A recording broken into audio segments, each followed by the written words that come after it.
Assalamualaikum warahmatullahi wabarakatuh. Perkenalkan, nama saya Elsa Widyasuti Alimadia Kebidanan, peserta Latsar CPNS BPSDM Provinsi Kalimantan Tengah tahun 2022 dari gelombang 6 golongan 2 angkatan 16 kelompok 2 dengan pengampu materi saya Bapak Dr. Konrad Sawang dari MPD.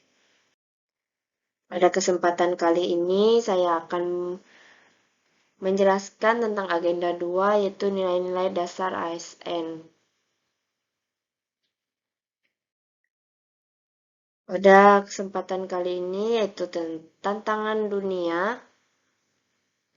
Untuk menjawab tantangan dunia yang semakin pucat atau volatil yang berubah-ubah, kemudian uncertainty penuh dengan ketidakpastian, complexity masalah yang berlapis-lapis, ambiguity yang semakin membingungkan dan sulit dipahami dengan triple distraction berupa teknologi, milenialis, dan pandemi COVID. Maka dalam menghadapi tantangan futsal tersebut harus dihadapi dengan futsal juga, yang mana ada vision memiliki tujuan yang jelas untuk menghadapi berbagai perubahan, kemudian ada understanding, pemahaman dengan sudut pandang yang luas, kemudian ada clarity, kita harus pada tujuan yang fleksibel dalam segala kondisi dan kreatif dalam memecahkan masalah. Kemudian ada agility, yaitu kemampuan membuat keputusan yang inovatif. Selain dukungan juga regulasi, diperlukan juga arsitektur human capital, strategi dan rencana eksekusi yang bisa mengakselerasi transformasi manajemen ASN menuju birokrasi di kelas dunia di 2024. Kemudian membentuk ASN profesional dengan value berakhlak, yang merupakan akronim dari berorientasi pelayanan, akuntabel, kompeten, harmonis, kemudian loyal, dan adaptif, dan kolaboratif. Dengan employer branding ASN yaitu bangga melayani bangsa. Yang pertama ada orientasi pelayanan yaitu berkomitmen memberikan pelayanan prima demi kepuasan masyarakat, yang mana ada kode etiknya sebagai berikut. Kemudian ada prinsip pelayanan publik, dan ada unsur penting yang harus ada, dan implementasinya yaitu kita bersikap ramah saat melayani masyarakat saat akan berobat di puskesmas dengan menerapkan 5S, salam, senyum, sapa, sopan, dan santun, kemudian merespon dengan cepat setiap aduan masyarakat, dan senantiasa mengutamakan kepuasan masyarakat. Kemudian yang kedua ada akuntabel, yaitu bertanggung jawab atas kepercayaan yang diberikan. Ada Dalam konteks ASN, akuntabilitas adalah kewajiban untuk mempertanggungjawabkan tindak dan tanduknya sebagai pelayan publik kepada atasan, lembaga dan pembina, dan lebih luasnya kepada publik. Adapun beberapa kode etik dari akuntabel seperti berikut.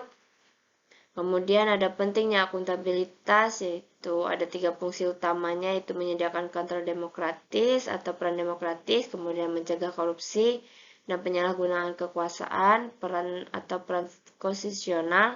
Yang ketiga ada meningkatkan efisien dan efektivitas, yaitu peran belajar. Ada aspek-aspek akuntabilitas yaitu sebagai berikut. Kemudian ada tingkatan dalam akuntabilitas, dan implementasinya itu datang dan pulang kerja tepat waktu sesuai jam yang sudah ditetapkan oleh instansi masing-masing, dan tidak lupa mematikan komputer dan printer selesai bekerja, dan tidak menerima gratifikasi. Kemudian ada kompeten, yaitu terus belajar mengembangkan kapabilitas, dan ada kode etik dari kompeten sebagai berikut. Kemudian dari kompetensi yaitu merupakan perpaduan aspek pengetahuan, keterampilan, dan sikap yang teridentifikasi dalam kemampuan dan perilaku seseorang sesuai tuntutan pekerjaan. Ada 3 kompetensi ASN yaitu kompetensi teknis, manajerial, dan sosial kultural. Implementasinya yaitu mengikuti seminar atau diklat guna mengembangkan diri serta meningkatkan kapabilitas, melanjutkan pendidikan ke jenjang yang lebih tinggi lagi, dan menyelesaikan semua tugas yang diberikan dengan baik dan benar. Kemudian ada harmonis. Dalam kamus Merriam-Webster, harmonis yaitu diartikan sebagai having a pleasing mixture of notes, dan juga saling peduli dan menghargai perbedaan. Kode etiknya sebagai berikut, dan implementasinya yaitu menghargai pendapat rekan kerja sejawat dalam rangka pengambilan keputusan, tidak meneruskan info yang tidak benar kepada rekan kerja, kemudian membantu rekan kerja lain yang mengalami kesulitan, dan senantiasa bertegur sapa dan menjalin hubungan baik antar rekan kerja. Kemudian ada loyal, yaitu berdedikasi dan mengutamakan kepentingan bangsa dan negara. Kode etiknya sebagai berikut. Dan implementasinya itu tidak menyebarkan arsip yang bersifat rahasia, kemudian menggunakan seragam dan atribut yang lengkap. Yang keenam ada adaptif, itu terus berinovasi dan antusias dalam menggerakkan ataupun menghadapi perubahan. Kode etiknya sebagai berikut. Dan implementasinya yaitu menciptakan inovasi menggunakan sistem teknologi dalam pelayanan agar efektif dan efisien, bersedia ditempatkan di mana saja, dan bertanya kepada senior apabila ada pekerjaan yang tidak dimengerti. Yang ketujuh ada kolaboratif, yaitu membangun kerjasama yang sinergis. Kode etiknya sebagai berikut. Implementasinya yaitu melakukan diskusi dan kerjasama lintas program dan lintas sektor terkait program pengabdian pada masyarakat dan menjalin kerjasama antar instansi pemerintah maupun swasta.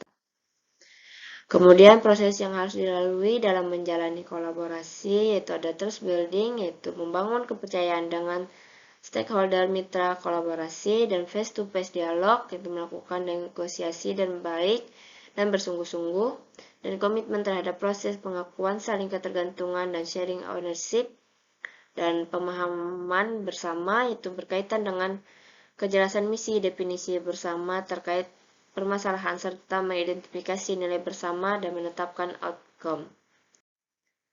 Terima kasih, itu yang dapat saya sampaikan. Semoga kita dapat mengimplementasikan dalam kehidupan kita sehari-hari.